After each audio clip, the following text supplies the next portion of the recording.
El Señor esté con ustedes. Y con tu espíritu. Del Santo Evangelio según San Mateo. Gloria a ti, Señor. En aquel tiempo se acercó a Jesús un joven y le preguntó: Maestro, ¿qué cosas buenas tengo que hacer para conseguir la vida eterna? Le respondió Jesús: ¿Por qué me preguntas a mí acerca de lo bueno? Uno solo es bueno, Dios. Pero si quieres entrar en la vida, cumple los mandamientos. Él le replicó: ¿Cuáles? Jesús le dijo: No matarás, no cometerás adulterio, no robarás, no levantarás falso testimonio, honrarás a tu padre y a tu madre, amarás a tu prójimo como a ti mismo. Le dijo entonces el joven: Todo eso lo he cumplido desde mi niñez. ¿Qué más me falta? Jesús le dijo: Si quieres ser perfecto, ve a vender todo lo que tienes, dale el dinero a los pobres y tendrás un tesoro en el cielo. Luego ven y sígueme. Al oír estas palabras, el joven se fue entristecido porque era muy rico. Palabra del Señor. Gloria a ti, Señor Jesús. Nos sentamos brevemente.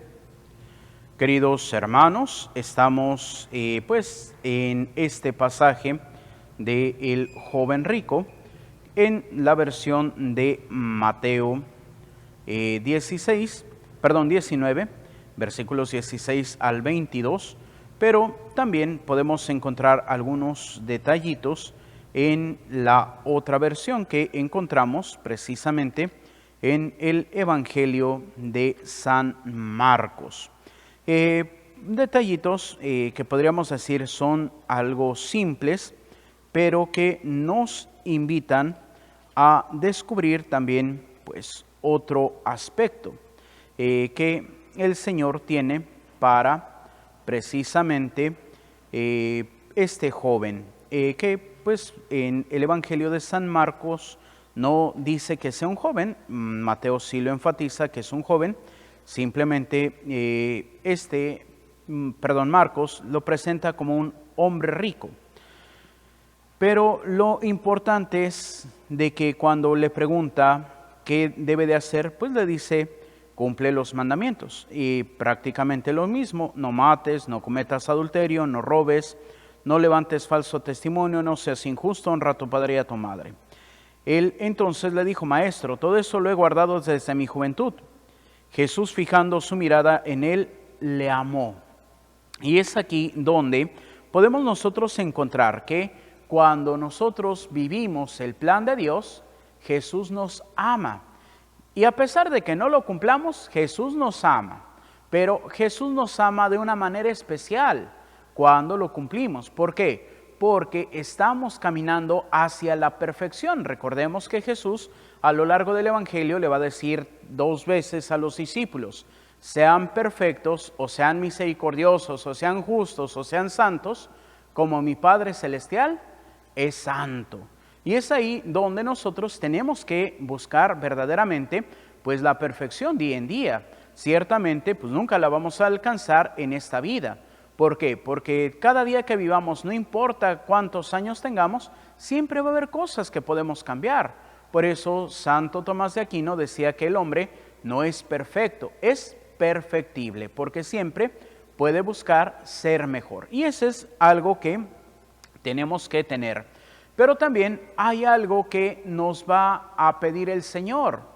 Aquí pues lo dice con los bienes materiales, pero no se trata solamente de los bienes materiales, sino es de todo aquello a lo que nos apegamos.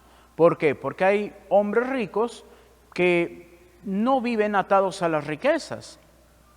Hay personas que pues uno las ve y ni aparentan que tengan tanto dinero. ¿Por qué? Porque son humildes. ¿Por qué? Porque ayudan. ¿Por qué? Porque no les importa el tener o el no tener. Pero hay pobres que lo poquito que tienen lo atesoran y se apegan a ello. Y es ahí donde se ha generado un tesoro, se hace uno rico a pesar de que no tenga nada.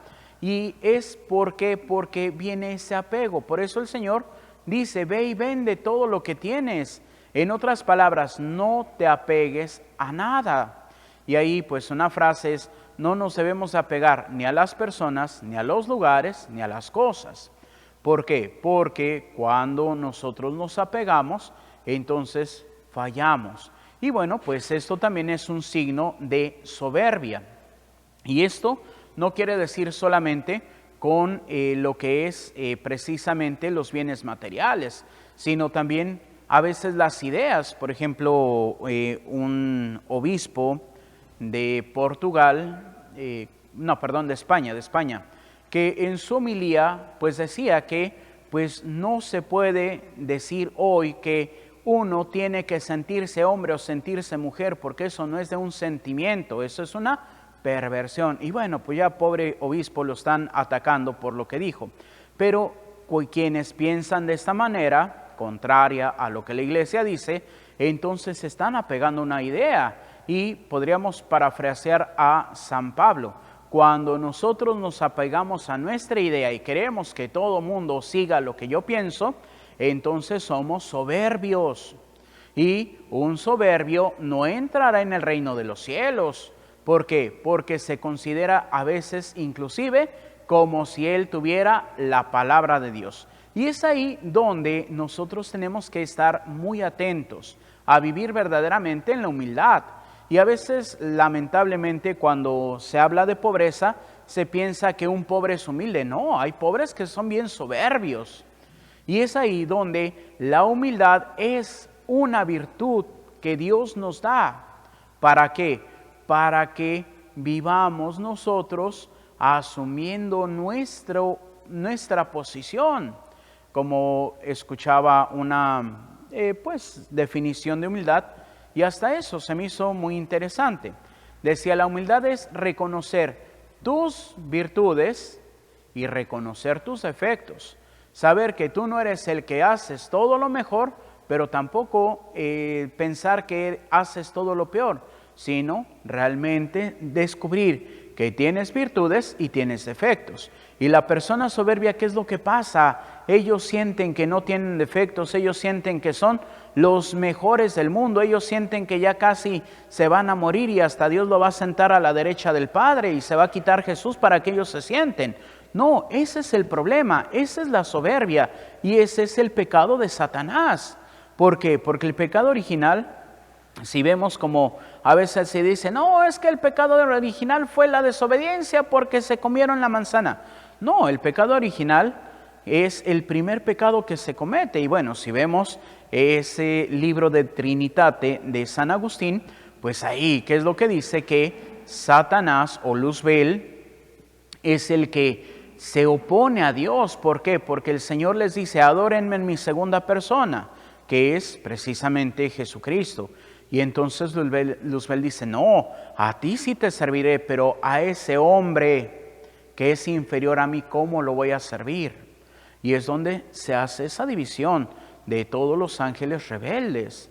Y es también con lo que podemos ver la serpiente llega con Eva. No le llega y le dice, ay mira, cómete esa manzana, no. Sino viene primero la tentación. Oye, puedes comer de todo lo... ¿Es cierto que Dios no les permite comer de ningún árbol del jardín? Pues ahí no hay un pecado, es una pregunta. Y como se dice coloquialmente, pues hay que meter hilo para sacar hebra. Entonces pues el demonio empieza a dialogar con Eva. Y como lo dice la beata Ana Catalina Emmerich, mientras Adán está hablando con Dios, Eva está hablando con la creación. Y recordemos que Satanás también es una criatura de Dios. Y entonces, en lugar de estar atenta a Dios como Adán, está atenta a las criaturas. Y es ahí donde Eva cae en el juego y le dice, no, podemos comer de todos los árboles, excepto del que está al centro del jardín. Porque el día que comamos él, dijo Dios que nos vamos a morir. ¿Y qué es lo que le dice la serpiente? No, no morirán. Es más, Dios sabe que el día que coman de ese árbol, serán como dioses. Y Eva se quedó, ay, voy a ser como Dios. Soberbia. Y podrán decir, ay padre, pero es que la serpiente lo engañó. No, porque la serpiente continuó diciendo, conocedores del bien y del mal. Adán y Eva eran inocentes, ellos solamente veían el bien. Pero el demonio les quita la inocencia. Y es ahí donde pues Eva se queda con, pues es un fruto apetitoso y voy a ser como Dios. ¿Y cuántas veces podemos ver que la tentación del hombre es querer ser Dios? Hoy con la ideología de género, ¿qué es lo que uno pretende? Dios se equivocó, yo tengo la razón y por ende yo soy más que Dios. No. Por eso una frase, creo que es del santo cura de Ars, puedo equivocarme, pero creo que es de él, que decía, tú eres inmenso y yo soy tan pequeño. Y es cierto, nunca el hombre, como dice una vieja frase también, le podrá llegar a los talones a Dios. Sí, tenemos que buscar ser como Él. Y podríamos decir, oiga Padre, ¿cómo voy a ser como Dios? El Evangelio nos muestra cómo Jesús vivió. Y nosotros tenemos que imitar a Jesús, que es el que nos vino a revelar a ese Padre misericordioso, que nos perdona. Por eso a Jesús le duele que este joven se haya ido. Y el día de mañana veremos la continuación cuando le dice, hijitos, qué difícil es para un rico entrar en el reino de los cielos. Es más fácil que un camello entre por el ojo de una aguja que un rico entre en el reino de los cielos. ¿Por qué? Porque tiene todos los apegos atrás.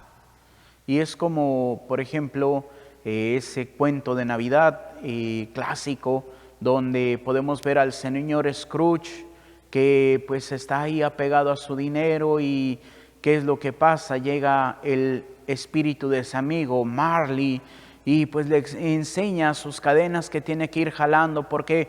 Porque murió apegado a sus bienes. Y es ahí donde le dice, yo no quiero que pases por esto. Y bueno, ya viene ahí pues el espíritu de la Navidad pasada, el espíritu de la Navidad presente, el espíritu de la Navidad futura. Y es donde ese hombre que había cerrado su corazón al amor por los bienes, descubre que ¿de qué le van a servir los bienes si al fin de cuentas el día que se muera no va a estar nadie para él? Y es ahí donde, ¿qué importan los bienes materiales? Podríamos decir, ¿quién nació con bienes? Nadie. Lo dice el libro de Job, desnudo salí del vientre de mi madre y desnudo volveré a él. ¿Por qué? Porque el día que nos muramos, sí, nos van a poner ahí la ropa, pero ¿nos vamos a llevar al cielo la ropa? No. ¿Nos vamos a llevar todas las posiciones que pudimos hacer en nuestra vida? No. Por eso hasta ese cantautor hidrocálido, José María Napoleón, nada te llevarás cuando te marches. Pues sí, entonces ¿por qué nos ocupamos tanto de las cosas del mundo y no nos ocupamos de Dios? Ese es el problema del joven rico. Le tuvo miedo a dejar todo para seguir a Jesús. Y sí, ciertamente podríamos decir, ay Padre, ¿y cómo voy a dejar todo? Bueno, tenemos que también tener una enseñanza, que es, no quiere decir que literalmente ahorita todos vayamos y vendamos todo para dárselo a los pobres. No, sino lo que quiere decir es, aprende a desprenderte de tus cosas para que puedas ayudar a aquellos que te necesitan. Por eso cuando la moneda de la viuda, ¿qué es lo que dice el Señor? Dice, esta mujer en su pobreza ha dado más que todos los que han venido, porque todos dan de lo que les sobra, pero esta mujer en su pobreza ha dado lo que tenía para vivir. Y es ahí cuando nosotros ofrendamos a Dios algo en el pobre, en el necesitado, Dios no lo multiplica. Por eso dice que Dios nos dará el 100 por 1 de lo que nos desprendamos. Y el Señor siempre cumple su palabra. El Señor siempre hace lo que cumple. Por eso, abandonémonos en sus manos. Él mejor que nadie quiere que nos salvemos. Él mejor que nadie quiere nuestra felicidad. ¿Por qué? Porque la felicidad es estar con Él en el reino eterno del Padre. Por eso busquemos siempre esa humildad, ese desprendimiento, para que podamos vivir conforme al plan de Dios. Que así sea, para gloria de Dios Padre, Hijo y Espíritu Santo. Y vamos a hacer la oración de San Carlos de Foucault. Padre, me pongo en tus manos. Haz de mí lo que quieras, sea lo que sea, te doy las gracias. Estoy dispuesto a todo, lo acepto todo, con tal de que tu voluntad se cumpla en mí y en todas tus criaturas. No deseo más, Padre, te confío mi alma, te la doy con todo el amor de que soy capaz porque te amo, y necesito darme a ti, ponerme en tus manos, sin limitación, sin medida, con una confianza infinita, porque tú, Señor, eres mi Padre. Amén. Nos sentamos y continuamos con nuestra celebración.